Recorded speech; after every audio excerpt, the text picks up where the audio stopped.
Hey YouTube, welcome back to our channel. My name is Elena. And I'm Bjorn. And this is Vikings React, where we take a look at some of your favorite Viking shows and discuss their historical accuracies. While we're all stuck inside on quarantine, slowly going crazy as a community online, we wanted to do something new and exciting to further delay our degradation into insanity. So now we're watching trailers. So today we're starting with a trailer for a movie called Valhalla. And I actually did a little bit of Googling on this, and I believe that this is a movie that came out last year in Denmark, I believe. It's already out. They just haven't released it more worldwide. And there's a new trailer that came out just a few days ago. So I'm assuming that they're gearing up for a wider release. I'm not 100% sure, but let's see if this is something that we would want to watch.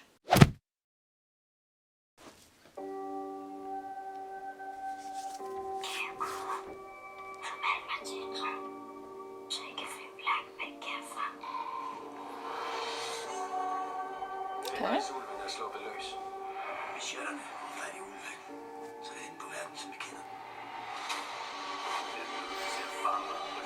Like, I like how Odin looks.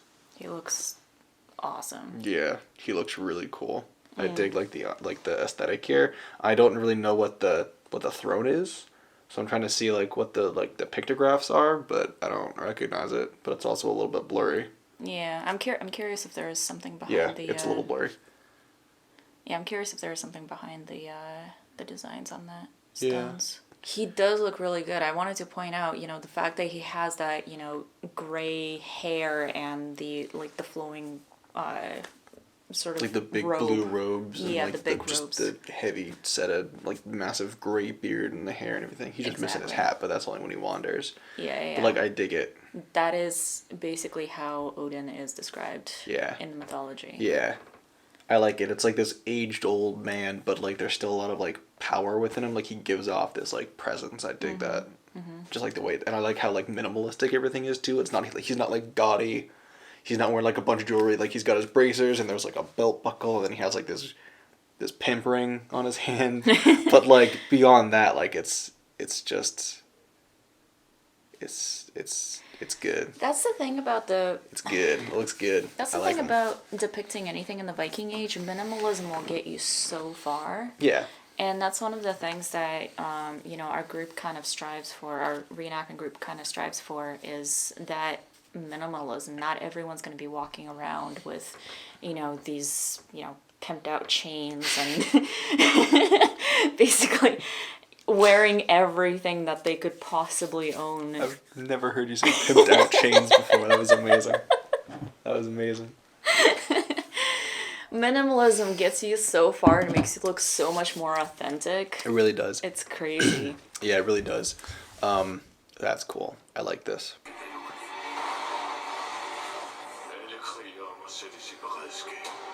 Oh, there's Thor. Yeah, look at that armor.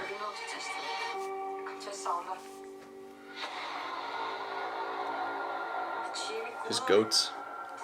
That was Thor's goats. I'm assuming, just the massive animal there with the big old horns. I'm assuming those are the two goats that pull his cart around. Right, yeah. So I didn't even think of that. I was trying to figure out who that was. I wasn't even looking at him. I was looking at the goats. But it has those spiraled kind of the ridges to the horns that are reminiscent of that. Okay, so it's kind of cool. It's cool. Well, I hope that's not Thor. Ah. I hope that's not Thor. I don't know. I've seen a few things who could be Thor. I'm not really sure what's going on with that. This is definitely set in the Viking Age. That's really cool. The setting looks pretty nice, actually. Yeah, I mean, what we can see it's of just it. A tiny little village. Yeah. I like this. You can tell they're wearing linen. They're traveling in his cart. Maybe that is Thor. I think that is Thor.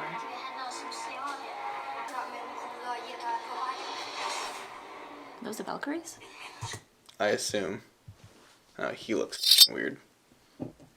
He looks creepy. Who's that? I assume it's a giant. Since he got stabbed in the chest. And he's big. But that might be Freya or Frigg. I was gonna say She's got some maybe silly Freya. little pauldrons. I don't know. She's like she's doing like a little sacrificial thing. So like that could be part of like a ritual that they're gonna do.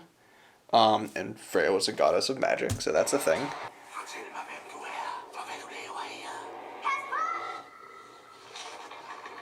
Big old wolf. Ooh, he looks good.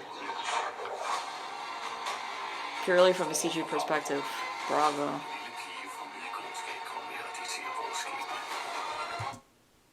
I don't know what that is. Is that like a troll? I mean, the teeth. Yeah.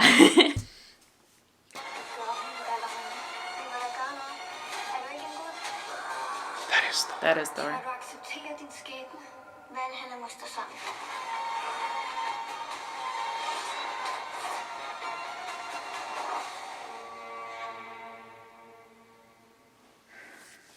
Well, we'll see. I'm trying to catch like little details and stuff there. Like in the text, it said that Valhalla or Asgard has never been weaker.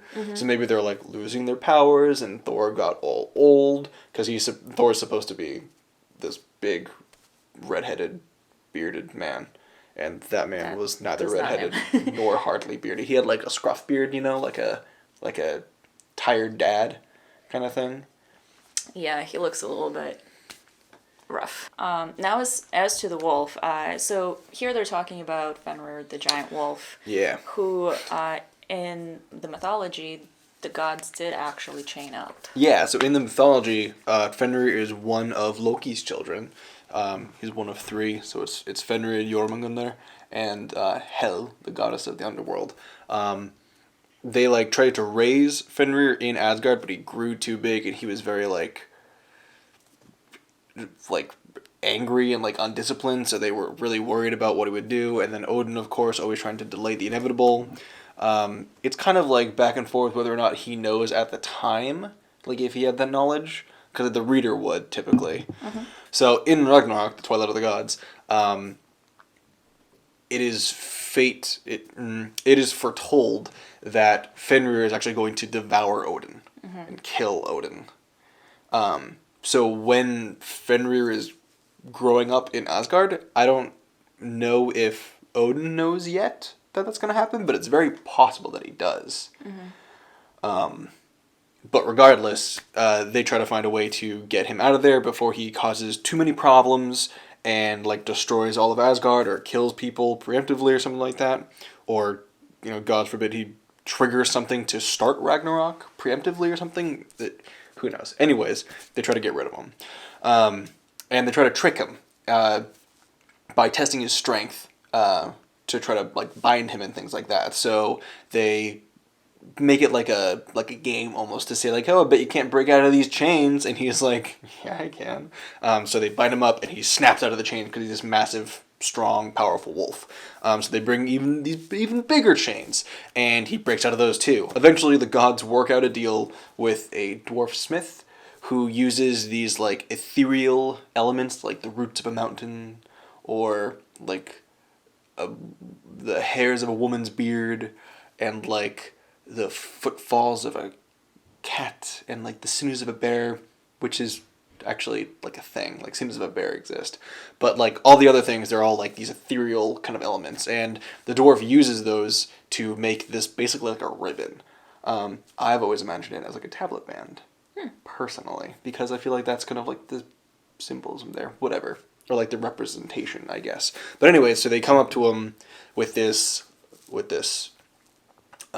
ribbon, basically called Gleipnir, and according to the dwarf, it is unbreakable. Nothing can become untied, or it cannot break at all.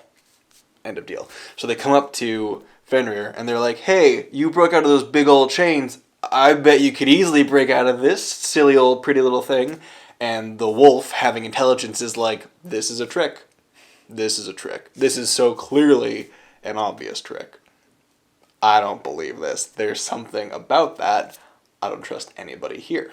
So they work out an agreement, and Tyr, being a god of justice and honor, is kind of forced to take a pivotal role here. So Tyr has to give by his word there's no trickery afoot, and by doing so has to place his trust with Fenrir, because the only way that Fenrir is going to allow himself to be bound in this is if Tyr places his hand in Fenrir's mouth as like security, to show that there's a little bit of trust back and forth. He does, knowing full well he's lying and breaks his trust, which is a huge other thing coming from the god of justice. So that can be a whole other thing extrapolated upon, because Tyr was also, before Odin, the Allfather. He was the chief god. So him like breaking his word and breaking his oath and also losing his fighting hand, is seen scholastically as like a reason that he had to give up the throne of Asgard to Odin, because he then, after like not only broke his oath and things like that, but he also like lost the ability to fight. But there's a lot that goes into it. It's really crazy. But anyways, surprise, surprise, the wolf can't break out of the ribbon, and so he's like, okay, now you guys can untie me, and then they don't, and he gets mad and he bites off Tyr's hand, which is why Tyr is known as the one-handed god. It's also why in Old Norse, your wrist is known as the wolf's joint. And then the gods take the bound wolf to the underworld, and they leave him there, all bound up, where he will then become free at Ragnarok. So this, somehow he broke loose. It's not supposed to happen. It's only supposed to happen after all the other events in Ragnarok trigger it, because it's triggered by Baldur's death, which, you know, causes this to happen, which causes this to happen, which causes this to happen, which causes this to happen, which causes this to happen, and it's all like this big, massive event. So based on this, it's like a preemptive thing of like, he's not supposed to break free yet, what's going on? Maybe there is an element of Ragnarok in it. I don't know if like it's just part of that, but based on them trying to recapture him, I would assume not. So it's probably some fatalistic, weird Ragnarok event that's going on, or pre-Ragnarok event that's going on, and they're trying to prevent Ragnarok from starting too early. That's my assumption. It also kind of looks like it's set like in the Viking Age, I guess. Yeah. Which is kind of cool. Well, I dig that. There's the two kids that are running around that seem like they're mortals, like they're humans. Yeah, that humans are, like serving the gods is what they said in the thing. Yeah, that are getting involved with the gods somehow. Yeah.